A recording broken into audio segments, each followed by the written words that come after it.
Яңалыклар вакыты үз эшен башлап җибәрде. Студияда Алсу Нуриева, исәнмесез? Таҗлы вируска каршы масса күләм вакцинация узучылар өчен икенче этап башланды.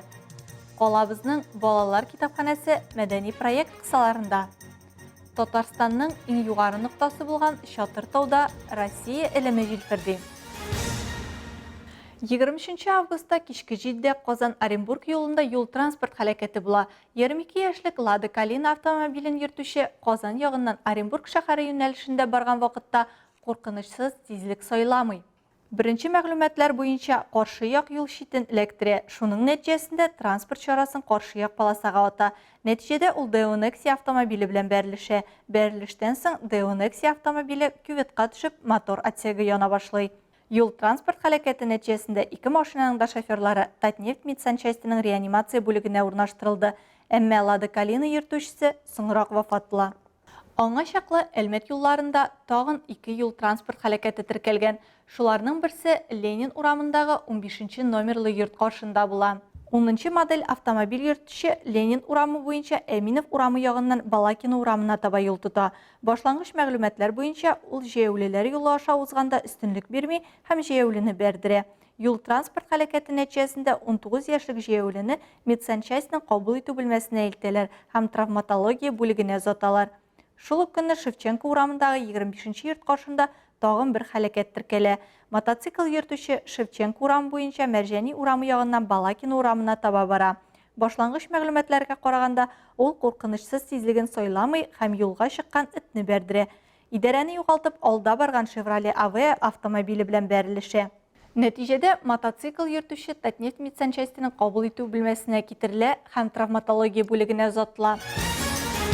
23 августка булган мәгълүматлар буенча Татарстанда 25 меңнән артык COVID-19 белән авыру очрагы теркәлгән, 22 мең кеше терелгән. Таҗлы вируска каршы масса күләм вакцинация башкалабыз Мәскәүдә 2020 елның 5 декабрендә башланып китте. Ә инде 2020 елның 15 декабреннән Сәламәтлек саклау министрлыгы барлык төбәкләрдә вакцинация кампания башлану турында игълан итте. Теманы Алсу Әмирова дәвам итә.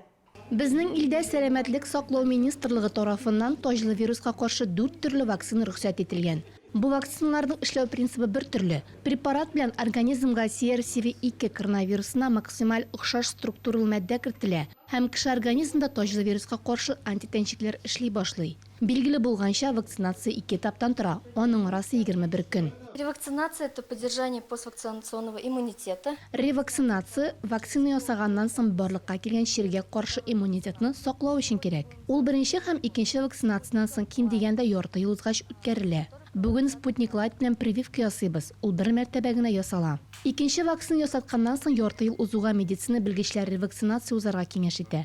Шуны исәптә тотып, Әлмәт муниципаль районы башлыгы Тимур Нагуманов һәм аның белән берлектә Әлмәт башкарма комитеты хезмәткәрләре ревакцинация уза.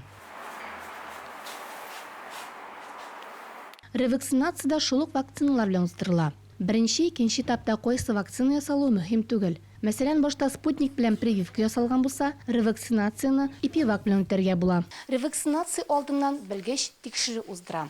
Хәзер минем кан басымын тикшерәләр, аннары сатурацияны карыячаклар, үткәннең чисталыгын тикшерәчәк һәм аннары мин анкета язарга тиеш булам. Сәламәтлектә проблемалар булган очракта ревакцинация кичектерелеп торырга мөмкин. Прививка кабат ясалгач, шулай ук беренче 3 көн аралыгында хәл бетү, бераз тәннең температурасы күтәрелергә мөмкин дип белгечләр. Бу вакытта физик актив эшчәнлек алып бару хәерле. Ревакцинация узу турында мәгълүмат дәүләт хезмәтләре сайтына кертелә. Бүген Татарстанда 961 меңнән артык кешегә таҗлы вируска каршы вакцинаның беренче этабы ясалган, 800 мең ярым кеше прививканың икенчесен дә алган. Алсу Әмирова, Дамир Корбанов, Яңаклар вакыты, Әлмәт телекомпаниясе. COVID-19-га каршы вакцинация темасы 23 август көнне Тимур Нагумановның Instagram аккаунтында узган туры эфирында да кузатылды. Бүген районда 65 меңнән күбрәк кеше прививка ясаткан. Район башлыгының онлайн очрашу барышындагы төп тема янгынга каршы көрәш һәм аны булдырмый калу. Дөнья илләрендә һәм Россиядә шаулаган урман янгыннары Әлмәт районында күренә башлады. Аны туктатуда җиңелләрдән түгел, берничә гектар мәйданнар януын ишеткәч, күз алдына андагы агачлар, җәнлекләр, кош-кортлар килеп баса. Узган атнада гына фаҗига тудыра торган шомлы күренешне чәршәмбе һәм җомга көнне бер урында булса, якшәмбе көнне 3 төрле урында сүндерергә туры килде. Да, у нас в районе достаточно сил и средств пока для того, чтобы эти пожары максимально короткие сроки локализовать, тушить и не давать им распространяться дальше. Но, к сожалению, каждый пожар – это очень серьезная потеря для природы, для экологии и огромная угроза для населенных пунктов, прилегающих к лесам. Онлайн очрашуда район башлыгының кунагы Татарстан Республикасы буенча федераль янгынга каршы хезмәтнең 11-нче отряд начальнигы Айнур Әхмәтшин булды. Ул урманга барганда кешеләр өчен булган шикләүләр турында искә төшерде. Граждан запрещается использовать открытого огня. Урманнарда һәм януга дучар булган территорияләрдә учак яндыру ярамый. Бензин, керосин яки башка ягулык матдәләре белән туендырылган майлы материалларны теләсә кая калдыру тыела. Өченчедән, техникага кагылышлы куркынычсызлык кагыйдәләре үтәләргә тиеш. Торфяникларда ачык ут белән эшләргә ярамый һәм урман массивында кыру үсемлек яндыру тыела. Район башлыгы үз чиратында табигатьне саклап калу өчен халыкны урманнарга йөрүдән тыелырга чакырды. Если же вы все-таки по какой-то причине в лес заходите и там находитесь, но элементарно нужно постоянно помнить и думать о том, что от ваших действий может возникнуть очень неприятные, непредсказуемые последствия. Туры эфир кысаларында район башлыгы халык сорауларына җавап бирде. Түбән мактама юллары турында сораштылар. Шул исәптән быел үзара салым җыю нәтиҗәсендә юлларны ремонтлау планы эшләнде. Аны шәһәр тибындагы бистә башлыгыннан аныклап була дип әйтеп үтте Тимур Нагуманов. Шулай ук Ишегалды бәйрәме турында сорау яңгырады. Район башлыгы сүзләренчә, әгәр сез күп катлы йортта яшәүче булсагыз, бу бәйрәмне теләсә кайсы Ишегалдында оештырырга була. Моның өчен директорга я торак коммуналь хуҗалык департаментына яки идарәче компаниягә мөрәҗәгать итәргә кирәк. 20 августта Ишегалды бәйрәмнәре Чехов, Ленин һәм Тельман урамнарында яшәүчеләр өчен уздырылды. Биредә күршеләргә бер-бирләре белән якыннан танышу мөмкин булды.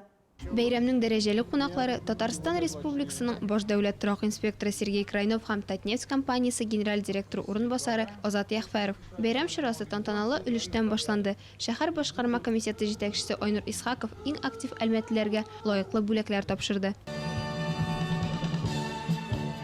Кич буе шәһәр артистларының чыгышлары халыкны сөендерде. Ишегалды бәйрәмендә Әлмәт туган якны өйрәнү музееннан интеллектуаль викторина, шәһәр китапханәләреннән әдәби Ишегалды тәкъдим ителде. Шулай ук төрле буын вәкилләре күңел ачу өчен мәйданчык эшләде. Биредә яшәүчеләр уеннарда, мастер-классларда, конкурсларда, спорт ярышларында катнаштылар. Балалар яңа мәйданчыкта һәм уен нокталарында уйнадылар. Шулай итеп шәһәребезнең иң кечкенә кешеләре дә вакытны күңелле үткәрделәр.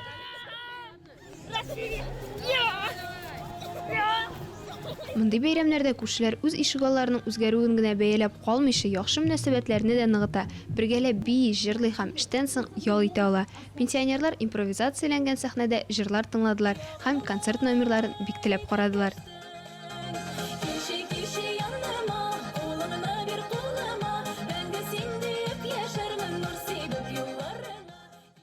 Очень хорошо было, а сейчас еще лучше. Бик яхшы иде дияр идем, ә хәзер тагын да яхшырак булачак. Бездә бик әйбәт, Ишегалды әйбәт, күршеләр дә. Хорошо. Вообще все хорошо. Күңел ачу чараларыннан тыш Әлмәтләр экология департаменты белән берлектә агачлар утыртты.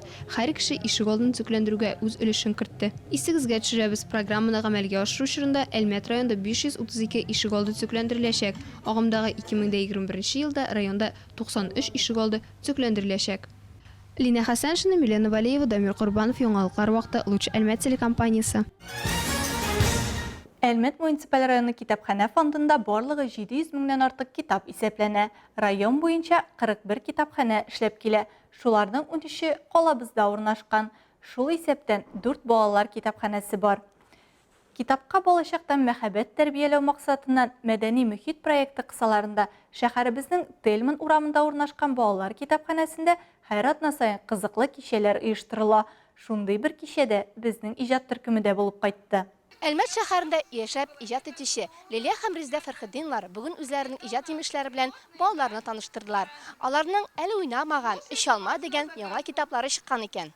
Апалы сеңелле Лилия һәм Резда Фәрхетдиновлар икесе дә Татарстан Республикасы язучылар берлеге әгъзасы. Рафаэль Төхвәтуллин исемендәге премия лауреаты. Иҗатка сәләт әниебез ягыннан килә. Икебез дә иҗат белән сабый чактан янабыз диләр. Лилия Фәрхетдинованың балалар өчен 6 китабы чыкса, сеңлесе Резда 10 китап авторы. Лилия Фәрхетдинова әсәрләрен татарча гына яза, Резда исә 2 телдә иҗат итә. Апалы сеңле Фәрхетдиновларның «Өч алма» әле уйнамаган исемле китаплары 2019 елда Рухият фонды ярдәмендә дөнья күрә.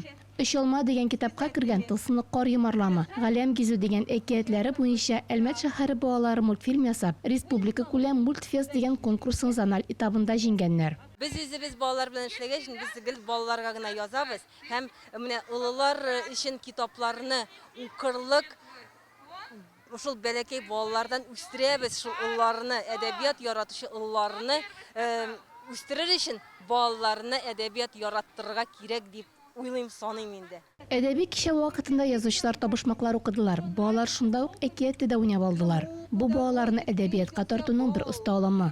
Шара балаларны китаплар белән таныштырырга бик яхшы форсат булды. Сүз уңайыннан аларны колабыз китапханәләрендә укырга була. Ә бәйрәмгә килгән балаларга опалары китапларны бүләк итеп тә бирделәр. Әлеге мәдәни чарадан соң балалар иләренә кайтырга ашыкмадылар. Чөнки алар өчен Әлмәт балалар китапханәсе хезмәткәрләре матур уеннар оештырганнар иде. Алсамиров, Алия Байрамалова, Яңгылар вакыты Луч Әлмәт телекомпаниясе. 22 июль Рәсәй флагы көне. Бу көнне ил буенча төрле чаралар уздырыла. Шул уңайдан Азнакайда да. Бу хакта тулырак Илмира Шәрифуллина материалында. Азнакайның горурлыгы булган Чатыр тау диңгез өсте тигезлегеннән 334,5 метр биеклектә урнашкан. Биредә берәүләр табигатьнең матурлыгына соклана, икенчеләре җанга сихәт дәва ала. Эко-кемпинг кысаларында яшь гвардиячеләр тауда өмә үткәрделәр. Ял итү корылмаларын Рәсәй һәм республика әлемнәре төсләренә буядылар. Шулай ук 3 телдә татар, рус һәм инглиз телләрендә мәгълүмат такталары яңартылды. Чатыр тауда 15-кә 5 метр зурлыгында Рәсәй әлеме җәелде. Без Россия флагы көненә ел сайын төрле форматта төрле мероприятиялар үткәрәбез. Бу ел менә безнең бер форматыбыз булып, Татарстанның иң биек нокталарының берсе Чатыр тау тауында. Шушы тауда без эко-кемпинг форматында мероприятие үткәрәбез. Бу инде кичкенә генә субботник. Ә инде Азнакайга Солтангалиев урамы 21Б адресы буенча Чатыр тауы һәм илебез әлеме рәсемнәре төшерелгән граффити куелды. Традиция буенча бу көнне яшь гвардиячеләр район халкына Рәсәй әлеме тарихы турында да сөйләделәр. Илмира Шәрифуллина, Рөстәм Әкбәров, Яңалыклар вакыты Луч Әлмәт телекомпаниясе. Тапшыруыбыз азагында тагын бер күңелле яңалык. Россия президенты Владимир Путин пенсионерларның айрым категорияләренә 10 000 сум күләмендә бер тапкыр бирелә торган пособие турындагы указны имзалады. РИА Новости агентлыгы хәбәр иткәнчә, акчаны сентябрьдә түли башлаячаклар. Моның өчен гариза бирергә кирәкми. Пенсия фонды барлык кәгазьләрне үзе әзерләп, пособие күчерәчәк. Бу сезгә җиткерәсе соңгы мәгълүматыбыз иде. Мин Алсу Нуриева һәм монтажер Алия Байрамалова сезнең белән сау булашабыз. Киләсе очрашуларга кадәр.